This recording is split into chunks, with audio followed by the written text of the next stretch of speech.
Hello everyone, welcome to Arvi Search English.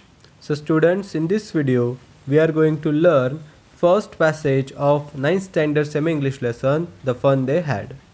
मित्रांनो, या व्हिडिओमध्ये आपण The Fun They Had या लेसन मधील फर्स्ट पॅसेज बघणार आहोत. Let's get started. मार्जी even wrote about it that night in her diary. त्या रात्री मार्जीने आपल्या डायरीमध्ये ते लिहिलं सुद्धा. On the page headed 17 May 2157, she wrote, "Today Tommy found a real book." एक पेज ज्यावर तारीख होती 17 मे 2157. तिने लिहिलं, आज टॉमीला एक रियल बुक म्हणजे खरं पुस्तक सापडलं. It was a very old book. आता ते पुस्तक फार जुनं होतं. Margie's grandfather once said that when he was a little boy his grandfather told him that there was a time when all stories were printed on paper. मार्जीच्या आजोबांनी ग्रँडफादरनी एकदा तिला सांगितलं होतं की जेव्हा ते लहान होते, एक छोटे होते, तेव्हा त्यांच्या आजोबांनी त्यांना सांगितलं होतं की एक वेळ अशी होती, एक काळ असा होता जेव्हा स्टोरीज म्हणजे गोष्टी या पेपरवर प्रिंट केलेल्या असायच्या. They turned the pages which were yellow and crinkly, and it was awfully funny to read words that stood still instead of moving the way they were supposed to on a screen, you know.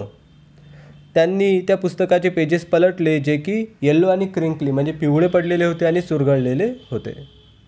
आणि ही गोष्ट त्यांना फारच मजेदार funny वाटली की जे शब्द ते वाचत होते ते शब्द आपल्या जागी खिळून होते, म्हणजे जागचे हलत नव्हते जसे ते नेहमी हलतात स्क्रीनवर, तुम्हाला माहितीच आहे. सो टॉमी आणि मार्जीकडे असे पुस्तकं होते, अशा बुक्स होते ज्यामधले शब्द हलायचे, आपल्या जागेवरून इकडे तिकडे फिरायचे. बट हे जे पुस्तक आज ते वाचत होते जे की पेपरवर प्रिंट केलेलं होतं त्यामधले शब्द आपल्या जागी खिळून होते, ते जागचे हलत नव्हते. ही गोष्ट त्यांना फार मजेदार वाटली. And then when they turn back to the page before it had the same words on it that it had when they read it the first time. आणि जेव्हा त्यांनी पुन्हा पेज पलटलं आणि पुन्हा पहिल्या पेजवर परत गेले तेव्हा त्यांच्या लक्षात आलं की त्या पेजवर तेच शब्द होते जे त्यांनी याआधी वाचलेले होते, म्हणजे त्यावरील शब्द बदललेले नव्हते. सो ही गोष्ट मार्जी आणि टॉमी दोघांनाही फार फनी वाटली. He said Tommy, what a waste. When you are through with the book you just throw it away I guess. Tommy म्हणाला, अरे रे किती वेस्ट आहे, म्हणजे किती वेस्ट वस्तू आहे. जेव्हा तुम्ही पुस्तक वाचून घ्याल, जेव्हा तुम्ही पूर्ण पुस्तक वाचून काढाल तेव्हा तर तुम्हाला हे पुस्तक फेकूनच द्यावं लागेल आय गेस, असं टॉमी म्हणाला. म्हणजे टॉमीला ते पुस्तक वेस्ट वाटलं. Our television screen must have had 1,000,000 books on it and it's good for plenty more. Tommy म्हणाला, आमच्या टेलिव्हिजन स्क्रीनमध्ये मिलियन्स ऑफ बुक्स आहे, म्हणजे लाखो पुस्तकं आहेत आणि अजूनही लाखो पुस्तकं त्यामध्ये बसू शकतात. I wouldn't throw it away. त्यामुळे मी माझी टेलिव्हिजन स्क्रीन कधीच फेकून देणार नाही, असं टॉमी म्हणाला. Same with mine said Margie. She was 11 and hadn't seen as many telebooks as Tommy had. He was 13. Margie म्हणाली की माझ्या बाबतीतही तसंच आहे. आता मार्जी ही 11 वर्षाची होती आणि तिने टॉमी एवढ्या टेलिबुक्स बघितलेल्या नव्हत्या. टॉमी हा 13 वर्षाचा होता. She said, where did you find it. In my house. He pointed without looking because he was busy reading in the attic. मग मार्जी म्हणाली, तुला हे पुस्तक कुठे सापडलं. त्यावर टॉमी न बघता, कारण तो पुस्तक वाचण्यात बिझी होता म्हणून न बघताच फक्त हाताने इशारा करत म्हणाला, मला माझ्या घरामध्ये सापडलं. In the अटीक. अटीक म्हणजे अडगडीच्या खोलीमध्ये.